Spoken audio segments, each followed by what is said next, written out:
തൃശൂർ നഗരത്തിൽ ആംബുലൻസിന് വഴിയൊരുക്കാൻ പോലീസുകാരി ഓടിയതിന്റെ ദൃശ്യങ്ങൾ സമൂഹ മാധ്യമങ്ങളിൽ വൈറലാവുകയും ഒരുപാട് പേർ അഭിനന്ദിച്ചെത്തുകയും ചെയ്തിരുന്നു. എന്നാൽ സംഭവത്തിൽ വൻ ട്വിസ്റ്റാണ് ഇപ്പോൾ ഉണ്ടായിരിക്കുന്നത്. ആംബുലൻസിൽ രോഗി ഉണ്ടായിരുന്നില്ലെന്ന് മോട്ടോർ വാഹന വകുപ്പിന്റെ അന്വേഷണത്തിൽ കണ്ടെത്തി. ഡ്രൈവറെയും ആംബുലൻസും MVD കസ്റ്റഡിയിലെടുത്ത് പിഴ ചുമത്തി.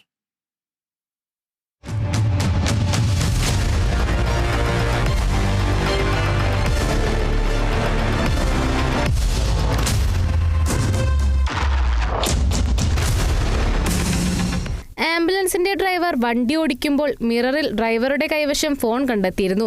അങ്ങനെയാണ് മോട്ടോർ വാഹന വകുപ്പ് ഉദ്യോഗസ്ഥർ അന്വേഷണം നടത്തിയത്. വാഹനം ഓടിക്കുന്നതിനിടയിൽ മൊബൈൽ ഉപയോഗിച്ച് വീഡിയോ ചിത്രീകരിച്ചതിനാണ് ആംബുലൻസ് ഡ്രൈവർക്കെതിരെ പിഴ ചുമത്തിയത്.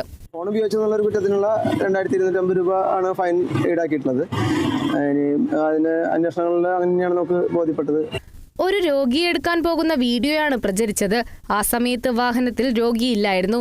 സോഷ്യൽ മീഡിയ ഗ്രൂപ്പുകളിൽ വന്ന റീൽസുകളിൽ ആംബുലൻസിന്റെ സൈറൻ എഡിറ്റ് ചെയ്ത് ചേർക്കുകയായിരുന്നു.